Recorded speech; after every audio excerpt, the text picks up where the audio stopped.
أعزائي المشاهدين، وزي ما قلنا لكم برنامجنا دايما بيبحث عن الحقيقة. برنامجنا دايما بيستضيف العباقرة والعلماء وأبناء مصر المخلصين. برنامجنا دايما بيظهر الوجه الحضاري المصرية الحبيبة. بعد ما عرضت دلوقتي الجزء الخاص بعالمنا في الاقتصاد الأستاذ تامر ممتاز، في أخت فاضلة اسمها الأستاذة رندا إبراهيم اتصلت بيا من أمريكا بعد ما شافت الجزء الأول، وعاوزة تعمل مداخلة مع برنامجنا الذي يسمع في كل مكان. مساء الخير أستاذة رندا. مساء الخير يا دكتور. حضرتك بعتيلي رسالة بتقولي في عند حضرتك فكرة المشروع يخدم مصر ويخدم شباب مصر. تمام. فيا ريت تكلمي السادة المشاهدين وتشرحي لنا بالتفصيل ايه هي فكرة المشروع الذي يخدم شباب مصر ومصرنا الحبيبة.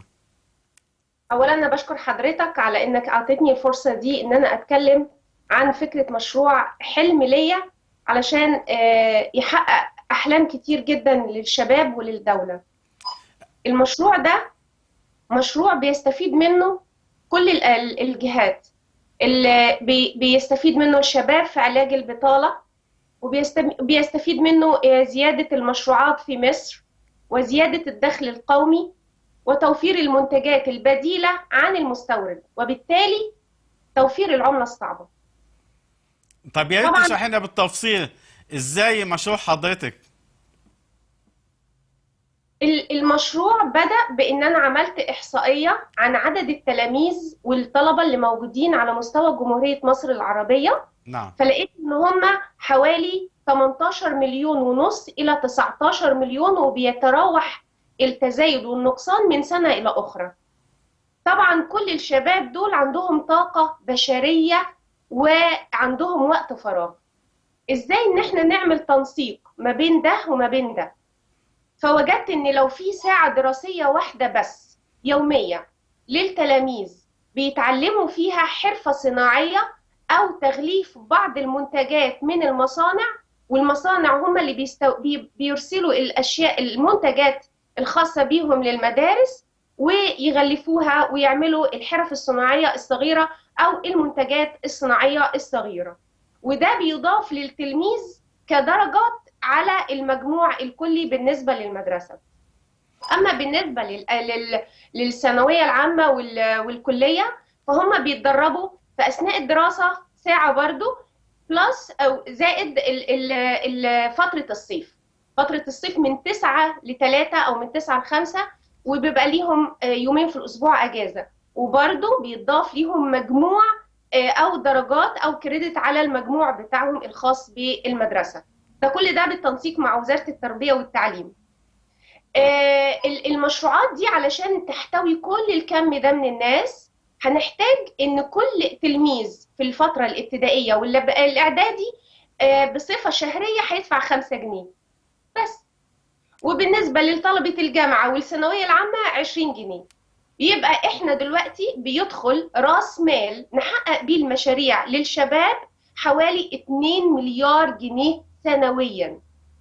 ال 2 مليار جنيه دول لو دخلوا في مشاريع، وكل سنة في دفعة 2 مليار تانيين داخلين على المشاريع دي، بيطلع بعد كل سنة من المتخرجين حوالي 344 ألف أو 343 ألف طالب متخرجين، عبال ما هم يخلصوا طبعا التجنيد الخاص بيهم، بيبقوا رايحين للشغل وبيبقوا معاهم كارت. الكارت ده فيه ختم الدولة اللي هو أبروف إن هم بيخلصوا دورة التدريب بتاعتهم وبيروحوا يشتغلوا في المجال اللي هم اتدربوا فيه. لو في بنات مش حابين إن هم يشتغلوا، طبعا بنقول لهم إن هم ممكن يأسسوا لحياتهم الزوجية كل حاجة هم محتاجينها، وهم الحكومة متكفلة بمصاريف التكاليف الزواج الباهظة، وبالتالي إن إحنا الأسر الفقيرة بترتفع شوية عن المستوى الفقر وخط الفقر، وبيطلعوا على خط الحياة المتوسطة أو الحياة الكريمة. الشباب بيشتغلوا بمرتبات كويسة جدا، لأن هي بيشتغلوا بفلوسهم هم. طبعا احنا لو عملنا المشروع ده بتنسيق مع وزارة التربية والتعليم وبعض من رجال الأعمال وبعض من الوزارات الأخرى، تأكد إن احنا هيبقى عندنا منتجات داخل مصر بتوفر عملة صعبة. هو ده فكرة المشروع، يبقى الطالب أو المتخرج بيبقى مستفيد، أولياء الأمور بيبقوا مرتاحين من ناحية الأولاد إن هم هيتعلموا. الفراغ اللي عندهم مش هيبقوا قاعدين على القهاوي يا دكتور، مش هيبقوا قاعدين ما عندهم فراغ وما عندهم إحباط. طبعا مستوى المرتب هيبقى أعلى إن هم يقدروا يتجوزوا، وبالتالي سن الزواج المتأخر ومشكلته هتنتهي في فترة 2 ل3 سنوات. ده فكرة المشروع اللي عندي. هي بصراحة فكرة جميلة، وطبعا بشكر حضرتك ان حضرتك موجودة في امريكا، يعني بينك وبين مصر الاف الاميال، وبينك وبين رومانيا برضو الاف الاميال، بس عندك حب الوطن، حب بلدنا، وعندك متابعة لما يحدث في مصر ولما يحدث في رومانيا من أحداث. وأنا سعيد جدا إن في أمريكا بتابعوا برنامجنا زي ما بتابعوه في مصرنا الحبيبة وفي أوروبا كلها. عموما بتمنى مشروع حضرتك يتحقق. بشكرك على طموحك، ونقول سوا تحيا مصر، تحيا مصر. تحيا مصر. أشكرك تحيا يا مصر. فندم، شاكرين جدا يا فندم. أعزائي المشاهدين، درجة السبكتاتور أستيست إيجيبت. هي ديت مصر، هي ديت عظمة مصر. شوفوا أحبائك يا مصر في كل مكان، أحبائك في رومانيا وفي مصر وفي أمريكا.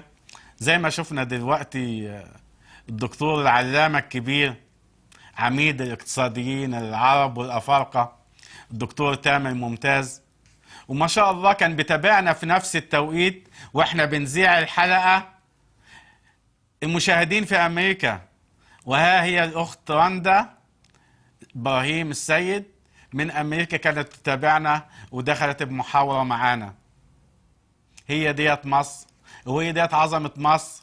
مهما بعدنا عنك يا مصر بنفكر فيكي، الكل بيفكر فيكي، الكل بيحبك. تحيا مصر، تحيا مصر. ساتياسكا إيجيبتو، ساتياسكا رومانيا. فمولسوماسك.